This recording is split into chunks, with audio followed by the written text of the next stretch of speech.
Hello students, ये आपका part 19 video है और पार्ट 19 वीडियो में चैप्टर 10 के विविध प्रश्नावली पे और क्वेश्चन नंबर है 21। कह रहा है समांतर रेखाओं 9x प्लस 6y माइनस 7 बराबर 0 और 3x प्लस 2y प्लस 6 बराबर 0 से समदुरुस्त रेखा का समीकरण ज्ञात कीजिए। ठीक है, यानी इन दोनों बिंदुओं से समदुरुस्त एक यानी समान दूरी पर एक रेखा जो जा रही है उसका समीकरण निकालना है। तो मैं उस समदुरुस्त दूरी पर स्थित जो रेखा है उसे हम उस पर स्थित एक बिंदु को मान लेते हैं। माना रेखाओं 9x प्लस 6y माइनस 7 बराबर 0 और 3x प्लस 2y प्लस 6 बराबर 0 से समदुरुस्त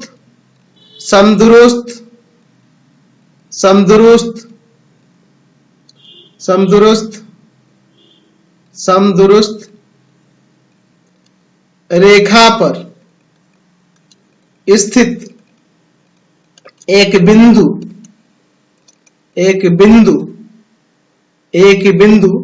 मान लेते हैं P, जिसका निर्देशांक क्या है, कुछ मान सकते हैं, मान लेते हैं अल्फा कॉमा बीटा है। ठीक है, यानी कि जो समदुरुस्त रेखा है उस पर स्थित एक बिंदु क्या है, अल्फा कॉमा बीटा है।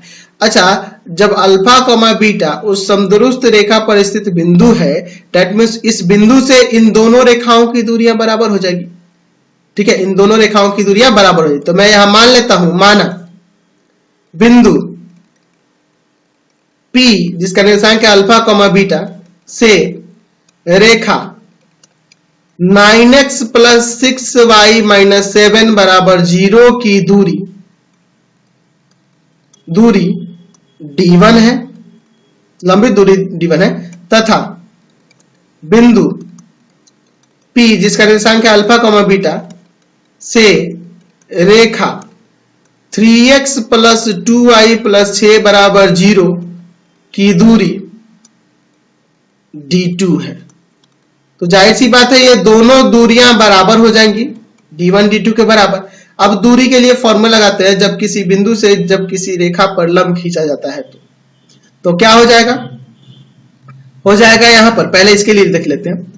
9 अल्फा प्लस 6 बीटा माइनस 7 बटा में रूट अंडर 9 का स्क्वायर प्लस 6 का स्क्वायर, और बराबर में इधर d2 के लिए क्या हो जाएगा, 3 अल्फा प्लस 2 बीटा प्लस 6 बटा में रूट अंडर 3 का स्क्वायर प्लस 2 का स्क्वायर।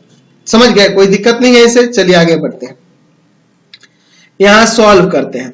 मैं एक काम करता हूं, यहां कितना आ जाएगा, 3 का स्क्वायर 9 और 6 का स्क्वायर 36, सॉरी 9 का स्क्वायर 81 और 6 का स्क्वायर 36, तो 81 और 36 दोनों को जोड़ देते तो क्या हो जाएगा, यहां से ऊपर है आपका 9 अल्फा प्लस 6 बीटा माइनस 7 और बटा में रूट अंडर 117।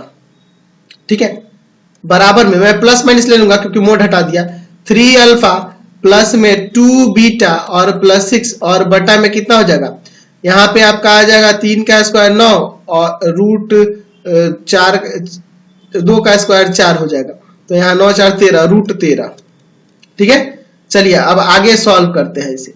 अब मैं यहां लिख सकता हूं 9 अल्फा प्लस 6 बीटा माइनस 7 बटा में से 3 रूट 13 कर देता हूं, 3 रूट 13, और बराबर में plus minus 3 alpha plus 2 beta और प्लस 6 और बटा में रूट 13। रूट 13 से रूट 13 कट जाएगा, 3 को मैं उधर गुना में लेके चला जाता हूं, तो 9 अल्फा प्लस 6 बीटा माइनस 7 बराबर में हो जाएगा प्लस माइनस 3 अल्फा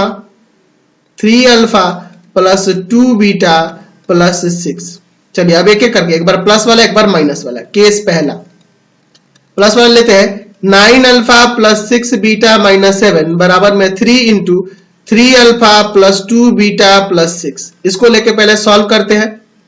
तो 9 अल्फा प्लस 6 बीटा माइनस 7 बराबर में 9 अल्फा प्लस 6 बीटा प्लस का 18। ये पॉसिबल है जी? नहीं संभव है। -7 माइनस प्लस 18 के बराबर होगा? नहीं होगा, संभव नहीं है, संभव नहीं है, यह संभव नहीं है। केस दूसरा लेते हैं, केस दूसरा 9 अल्फा प्लस 6 बीटा माइनस 7 बराबर में माइनस का 3 into 3 alpha plus 2 beta plus 6। अब चलिए यहां पे सॉल्व करते हैं। तो यहां हो जाएगा 9 अल्फा प्लस 6 बीटा माइनस 7 बराबर में माइनस का 9 अल्फा माइनस का 6 बीटा और यहां माइनस का 18। सबको एक तरफ करते हैं। 9 alpha plus 6 beta minus 7 plus का 9 अल्फा प्लस का 6 बीटा प्लस का 18 बराबर में 0। चलिए अब यहाँ पे जोड़ लेते हैं।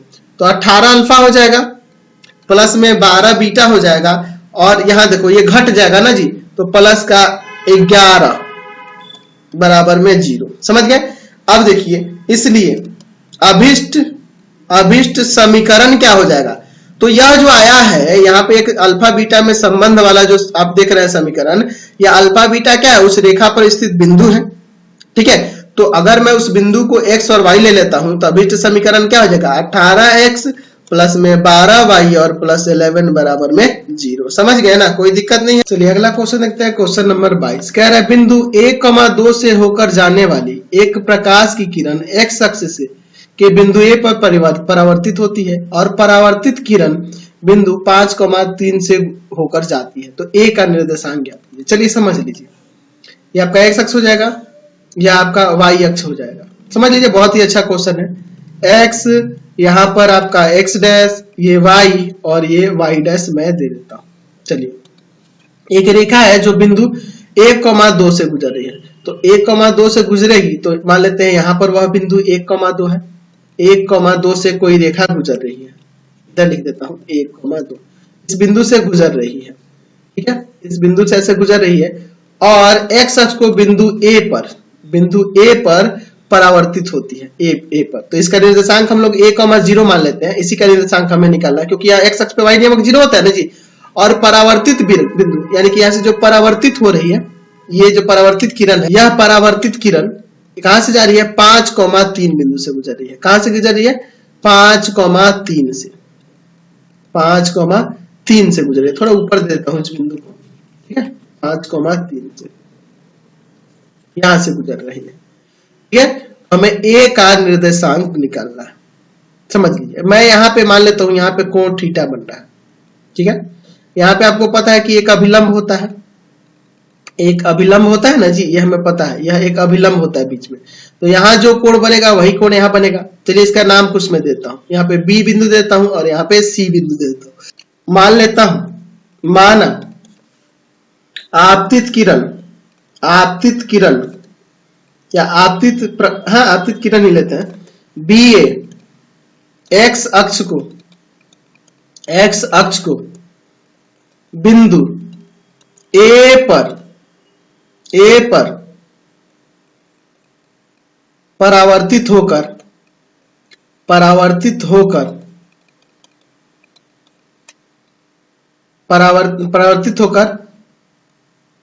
है ना, परावर्तित किरण AC के रूप में, परावर्तित किरण AC के रूप में निकलती है। मैं यहां मान लेता हूं माना एंगल CAX बराबर में है थीटा। CX किसके बराबर में है? थीटा के बराबर में। तो यह वाला कोण कितना हो जाएगा? देखो ये अभिलंब है, इसका नाम कुछ यहाँ पे देते हैं, मान लेते हैं इसका नाम यहाँ पे P देते हैं। चूंकि PA लंब है आपके x अक्ष पर लंब है, तो यहां कह सकते हैं कि एंगल PAC जो होगा वह 90 माइनस थीटा हो जाएगा। यह थीटा है तो ये 90 माइनस थीटा। और आपतन कोण परावर्तन कोण के बराबर होता है। आपतन कोण परावर्तन कोण के बराबर होता है, परावर्तन कोण के बराबर होता है, ये हम लोग जानते हैं। आपतन कोण परावर्तन कोण के बराबर होता है।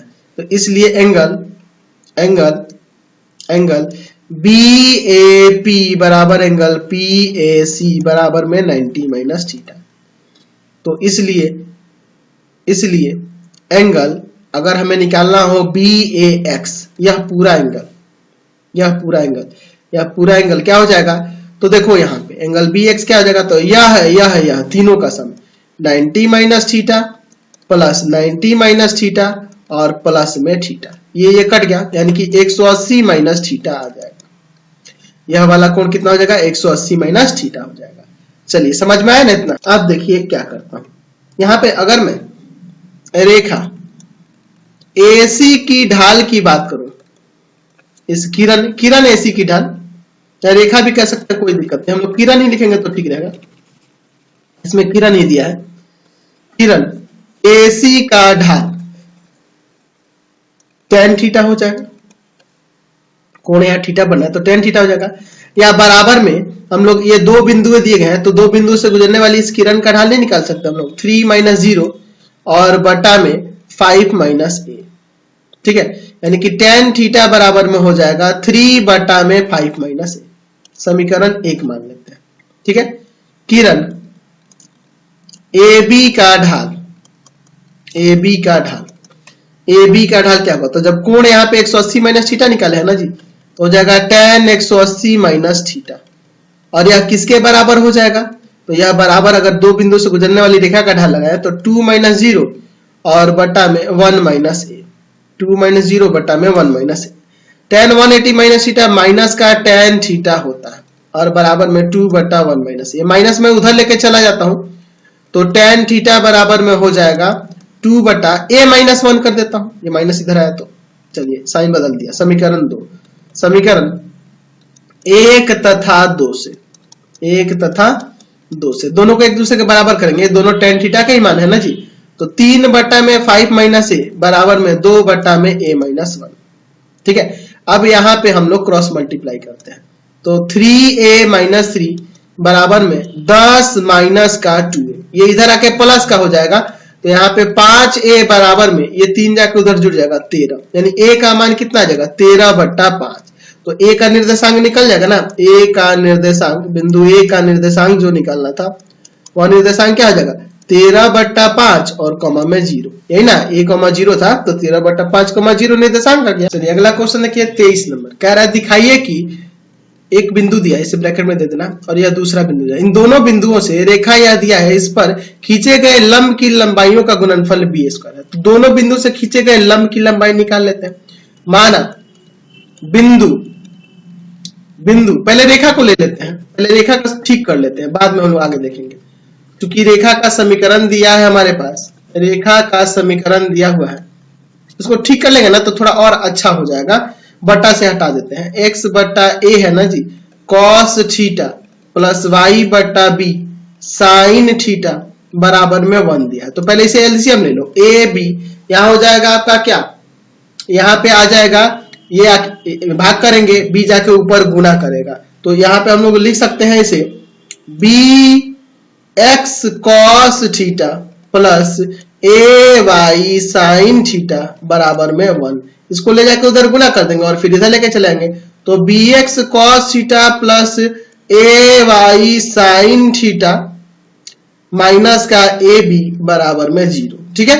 अब मैं यहां पे मान लेता हूं, माना बिंदु रूट अंडर, यहां पे ध्यान देना, यहां ये भी आपका गलत दिया है, इसको सुधार लेना, माइनस यहां होगा और यहां प्लस होगा, यहां भी माइनस ही होगा और यहां बाहर भी माइनस होगा, आपके क्वेश्चन में गलत दिया है, इसको सुधार लेना, यहाँ रूट अंडर यहाँ माइनस होगा, यहाँ भी माइनस होगा, मैंने ध्यान नहीं दिया इसे, ठीक है, आप लोग इसे सुधार लेंगे। माना बिंदु root under a square minus b square comma 0 से रेखा कौन है ये वाली bx cos theta plus ay sine theta minus ab बराबर 0 की लंबवत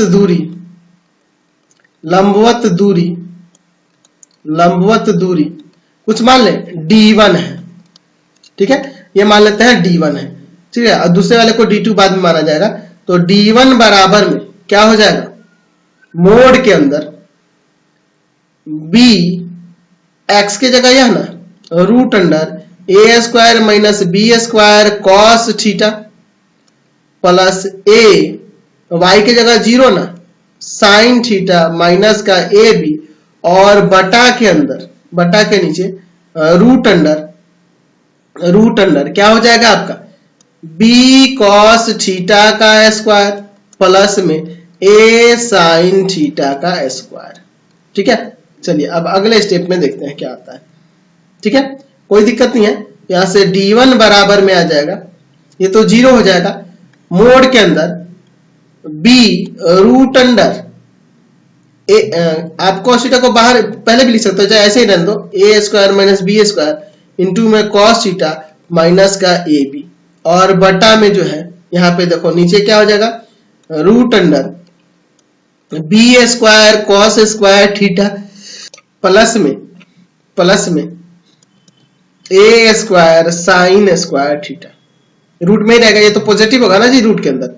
चलिए फिर मान लेते हैं, माना दूसरा जो बिंदु दिया है, बिंदु माइनस का root under a square minus b square comma 0 से रेखा bx प्लस में bx cos थीटा प्लस में a y sine theta minus का ए बी बराबर 0, ये ना दिया है कि लंबवत दूरी d2 है, लंबवत दूरी क्या है आपका d2 है। तो यहां से d2 बराबर में हो जाएगा मोड के अंदर b माइनस का रूट अंडर, यहाँ पे x का वैल्यू रखेंगे ना जी, a square minus b square cos theta plus a y की जगह 0 साइन थीटा माइनस का ए बी, और बटा में आपका root under B cos theta का whole square plus A sine theta का होल स्क्वायर। चलिए आगे सॉल्व करते हैं। यहां देखो, यहां भी माइनस है, यहां भी माइनस है, माइनस बाहर निकालूंगा तो मोड हट जाएगा, d2 बराबर आ जाएगा b root under a square minus b square cos theta और प्लस में ए बी, मैंने माइनस कॉमन कर दिया। ठीक है, और इसे मैं नीचे वाले को ना आपको रूट में ही सिर्फ रहने देता हूं, मोड से हटा देता हूं, क्योंकि मोड देने की जरूरत नहीं है, रूट में तो खुद ही पॉजिटिव होगा ही। बटा में root under B square cos square theta और प्लस में ए स्क्वायर साइन स्क्वायर थीटा, ऐसे लिख सकते हैं। तो यहाँ पे d1 d2 निकल गया। अब हमें दिखाना है कि दोनों के दूरियों का गुणनफल जो होगा आपका बी स्क्वायर होगा। तो दोनों का दूरियों का गुणनफल यानी d1 इंटू d2 करके देखेंगे, दोनों को मल्टीप्लाई करते हैं। तो d1 का वैल्यू हम लोग ऊपर निकाले थे, b root under a square minus b square minus का ए बी, और बटा में root under B square cos square theta plus a square sine square theta into यहाँ d2 का वैल्यू है b root under a square minus b square cos theta plus का a b, और बटा में root under B square cos square theta plus में ए square sine square theta.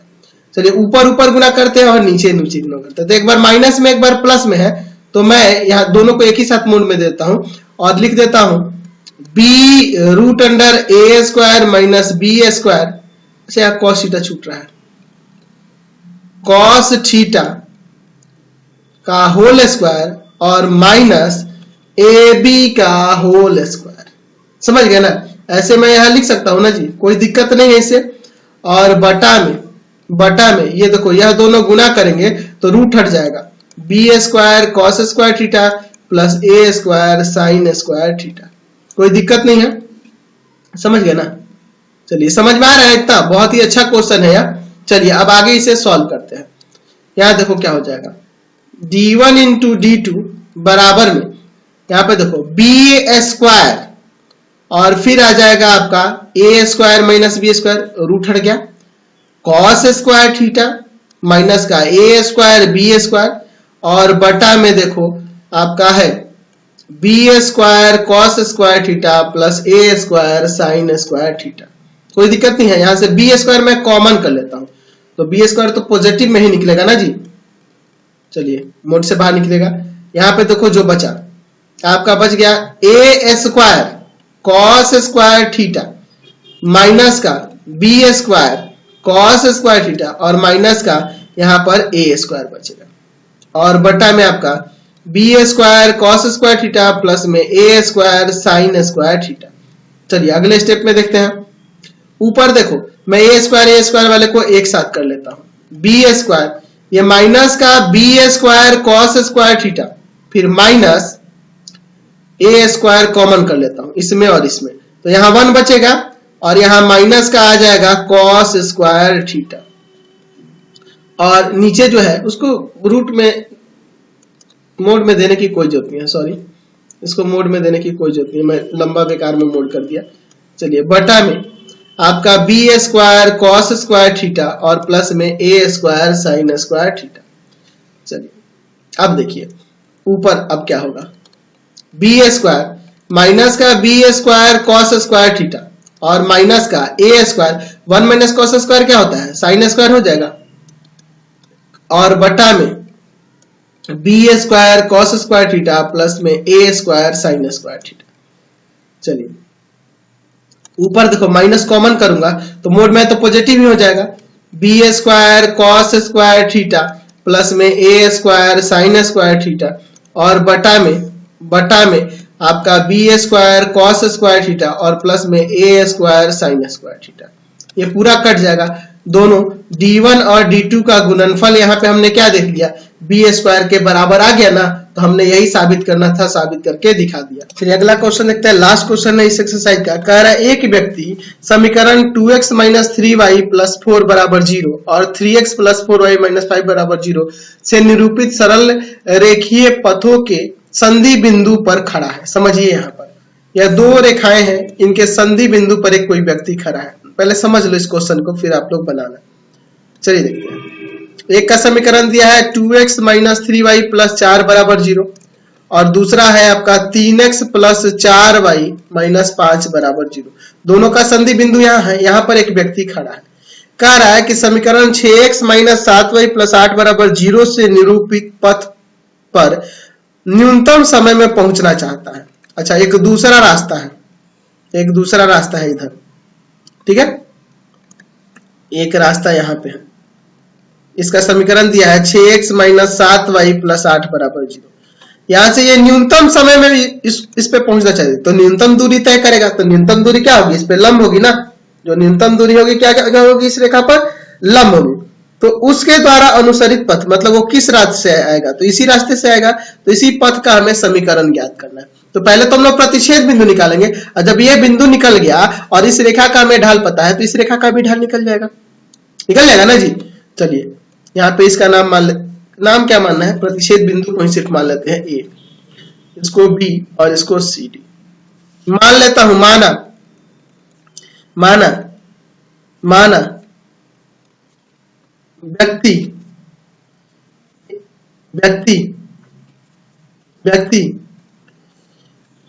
समीकरण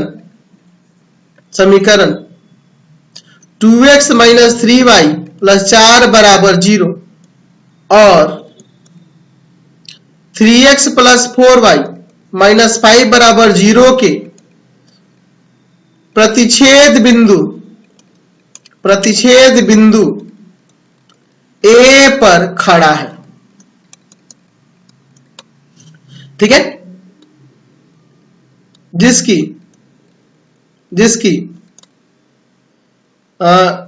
रेखा 6x - 7y + 8 बराबर 0 यानी कि रेखा किसकी बात हो रही है यहाँ पे, आपकी CD, रेखा CD ना हम माने इसको, रेखा CD से न्यूनतम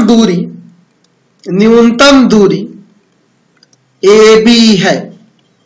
तो हमें AB का समीकरण ज्ञात करना है। ध्यान है AB किस पे लंब है, CD पर लंब है। तो पहले दोनों रेखाओं का प्रतिच्छेद बिंदु निकाल लेते हैं। तो लिखेंगे 2x - 3y + y बराबर 0 तथा 3x प्लस में 4y - 5 बराबर 0 का प्रतिच्छेद बिंदु पहले ज्ञात करते हैं। प्रतिच्छेद बिंदु पहले हम लोग निकालते हैं। तो दोनों समीकरणों को सॉल्व करोगे। अब बताओ आपको सॉल्व करने में तो कोई दिक्कत नहीं होगी ना, इनसे x और y का मान निकालोगे। मैं डायरेक्ट लिखता हूं क्योंकि टाइम बहुत कम बचा है, जल्दी से मैं इसको सॉल्व कर देता हूं। x का मान यहां से माइनस का 1/17 आ जाएगा और y का मान यहां से 22/17 आएगा। यानी दोनों का प्रतिच्छेद बिंदु जो होगा माइनस का 1/17 और कॉमा में 22/17 आ जाएगा। ठीक है, दोनों का पॉइंट ऑफ इंटरसेक्शन निकल गया।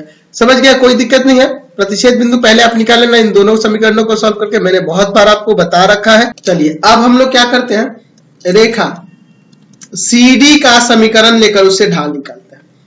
6x माइनस का 7y प्लस 8 बराबर 0, यानी कि 7y बराबर हो जाएगा 6x प्लस में 8। इसको भाग में ले जाएंगे तो y बराबर 6/7x और प्लस 8/7, यही ना आएगा। तो यहाँ इसका ढाल जो आ गया, रेखा CD का ढाल, रेखा CD का ढाल आपका आ गया 6/7।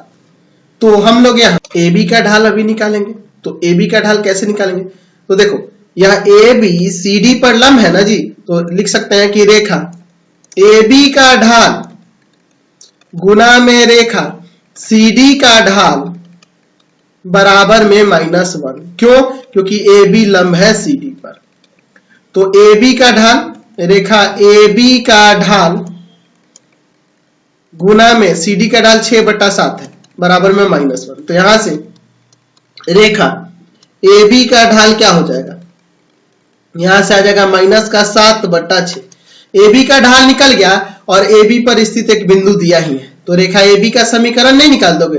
रेखा AB का समीकरण क्या हो जाएगा आपका, तो हो जाएगा यहां से y माइनस 22/17 बराबर में ढाल -7/6 गुना में x माइनस -1/17, यहाँ प्लस हो जाएगा 1/17।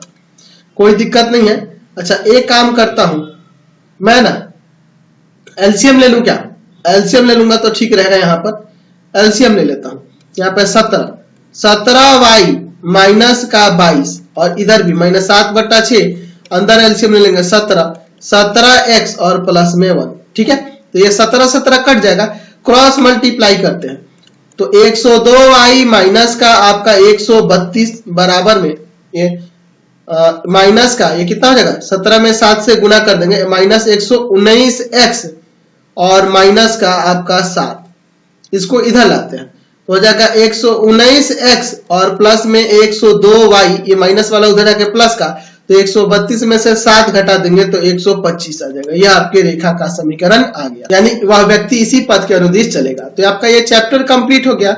आपको हमारे 3 चैनलों को सब्सक्राइब करना होगा। पहला है पाथ फाइंडर क्लासेस छपरा, जिसपे आप अभी पढ़ रहे हो। ठीक है, दूसरा है भारती भवन रविकांत सर, भारती भवन रविकांत सर, और तीसरा चैनल है रविकांत सर के नाम से, रविकांत सर के नाम से। तीनों चैनल को सब्सक्राइब करेंगे। इससे रिलेटेड वीडियो के लिए सीधे डिस्क्रिप्शन में जाएंगे और इससे संबंधित नोट्स के लिए आप गूगल पे सर्च करेंगे www.ravikantsir.in, ravikantsir.in, और वहां पर जाकर आप इससे संबंधित नोट्स को डाउनलोड कर सकते हैं और पढ़ भी सकते हैं।